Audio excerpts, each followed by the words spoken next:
Good morning. I'm Lee Jamison, and this is the 180th installment of the Bible in a year. Today's readings will be out of Job, chapters 14 through 16, and from Acts, chapter 9, verses 22 through 43. Job continues. Death comes soon to all. Chapter 14. Man who is born of woman is few of days and full of trouble. He comes out like a flower and withers. He flees like a shadow and continues not.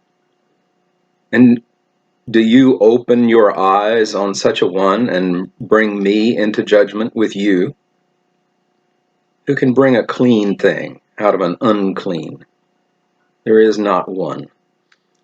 Since his days are determined and the number of his months is with you, and you have appointed his limits that he cannot pass, look away from him and leave him alone, that he may enjoy like a hired hand this day.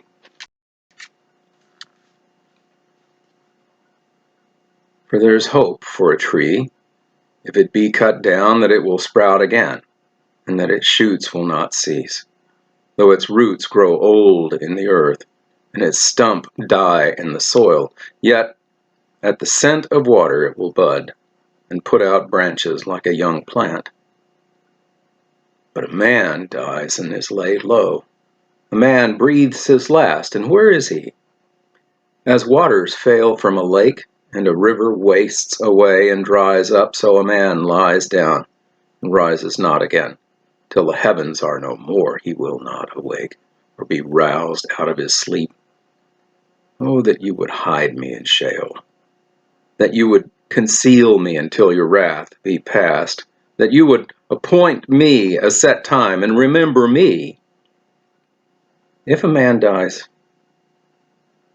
shall he live again?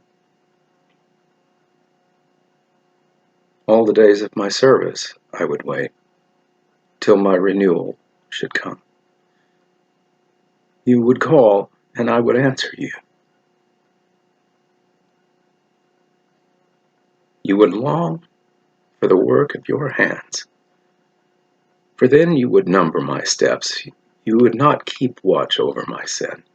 My transgression would be sealed up in a bag, and you would cover over my iniquity. But the mountain falls and crumbles away, and the rock is removed from its place. The waters wear away the stones, the torrents wash away the soil of the earth. So you destroy the hope of man.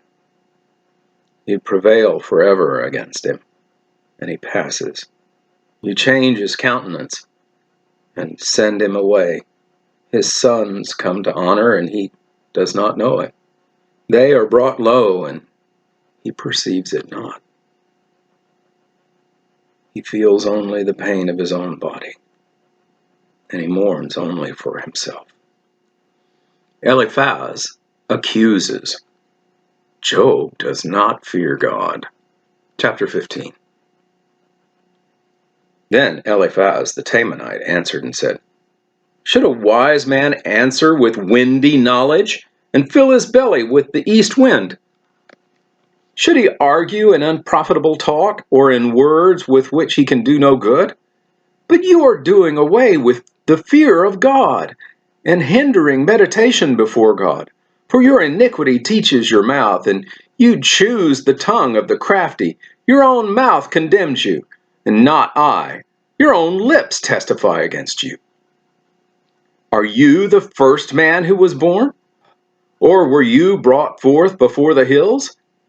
Have you listened in the counsels of God? And do you limit wisdom to yourself? What do you know that we do not know? What do you understand that is not clear to us? Both the gray-haired and the aged are among us, older than your father. Are the comforts of God too small for you? Or the word that deals gently with you?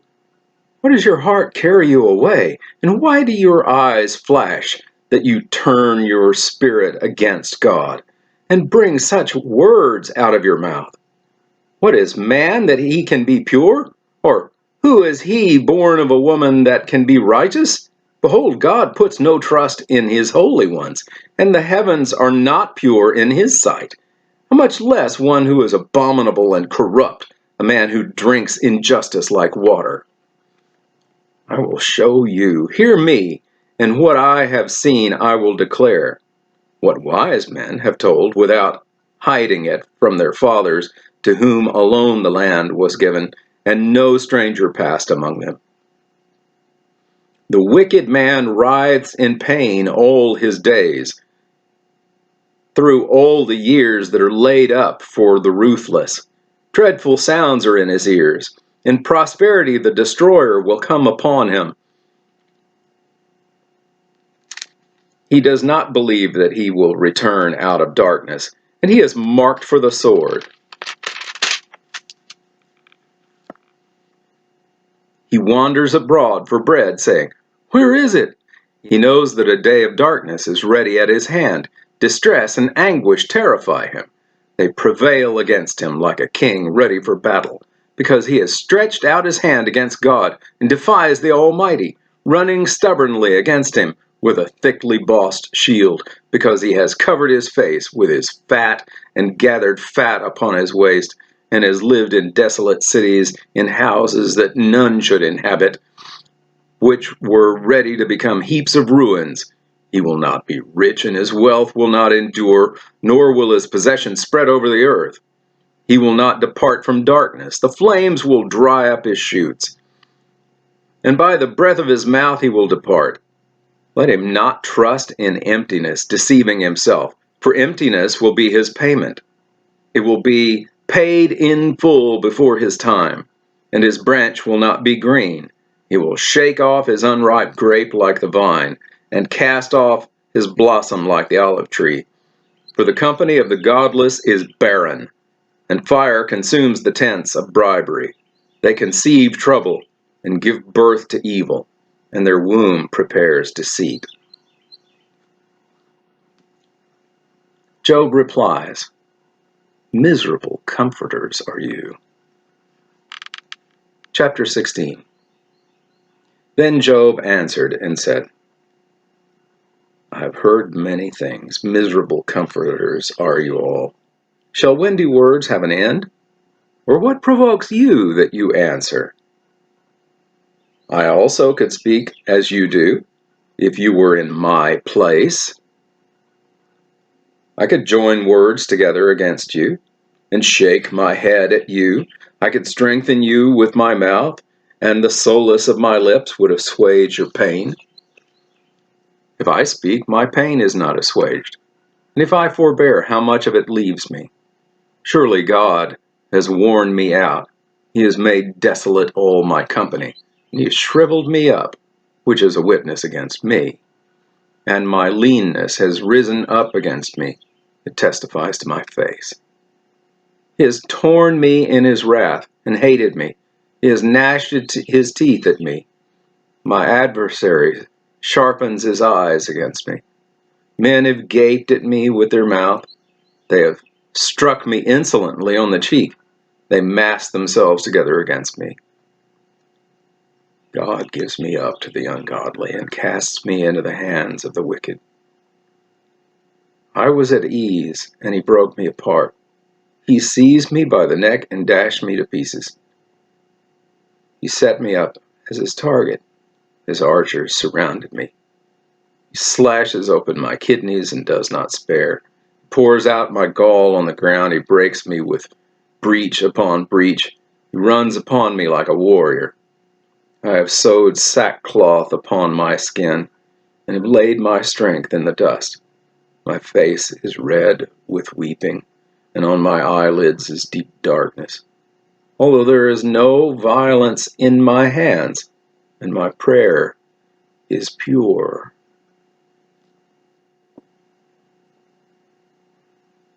O earth, cover not my blood, and let my cry find no resting place. Even now, behold, my witness is in heaven, and he who testifies for me is on high. My friends scorn me. My eye pours out tears to God, that he would argue the case of a man with God, as a son of man does with his neighbor. For when a few years have come, I shall go the way from which I shall not return. And that concludes the reading in Job. And now, Acts 9, verses 22 to 43. But Saul increased all the more in strength, and confounded the Jews who lived in Damascus by proving that Jesus was the Christ. Saul escapes from Damascus. When many days had passed, the Jews plotted to kill him. But their plot became known to Saul. They were watching the gates day and night in order to kill him. But his disciples took him by night and let him down through an opening in the wall, lowering him in a basket. Saul in Jerusalem. And when he had come to Jerusalem, he attempted to join the disciples, and they were afraid of him, for they did not believe that he was a disciple. But Barnabas took him and brought him to the apostles and declared to them how on the road he had seen the Lord, who spoke to him, and how at Damascus he had preached boldly in the name of Jesus. So he went in and out among them at Jerusalem, preaching boldly in the name of the Lord. And he spoke and disputed against the Hellenists, but they were seeking to kill him. And when the brothers learned this, they brought him down to Caesarea and sent him off to Tarsus. So the church throughout all Judea and Galilee and Samaria had peace and was being built up, and walking in the fear of the Lord and in the comfort of the Holy Spirit, it multiplied. The healing of Aeneas. Now, as Peter went here and there among them all, he came down also to the saints who lived at Lydda. There he found a man named Aeneas, bedridden for 8 years, who was paralyzed. And Peter said to him, Aeneas, Jesus Christ heals you. Rise and make your bed. And immediately he rose, and all the residents of Lydda and Sharon saw him, and they turned to the Lord. Dorcas restored to life. Now, there was in Joppa a disciple named Tabitha, which translated means Dorcas. She was full of good works and acts of charity. In those days she became ill and died. And when they had washed her, they laid her in an upper room. Since Lydda was near Joppa, the disciples, hearing that Peter was there, sent 2 men to him, urging him, Please come to us without delay. So Peter rose and went with them. And when he arrived, they took him to the upper room. All the widows stood beside him, weeping and showing tunics and other garments that Dorcas made while she was with them. But Peter put them all outside and knelt down and prayed. And turning to the body, she said, Tabitha, rise. And she opened her eyes. And when she saw Peter, she sat up. And he gave her his hand and raised her up. Then calling the saints and widows, he presented her alive. And it became known throughout all Joppa, and many believed in the Lord. And he stayed in Joppa for many days with one Simon, a tanner. And that concludes the reading in Acts. Thank you for watching this video all the way to the end. To gain a wider audience for this series of videos, I ask a few favors of you. First, please like the video and subscribe to the channel. You can also click on a bell icon, and that will make sure that you receive notifications when new videos come out. Then, if you have comments or questions, even if they're critical, I want to hear from them. Be civil, of course. The YouTube algorithm rewards videos that receive audience participation. So I appreciate your input. You are a part of this channel as well. Thank you, and have a blessed day.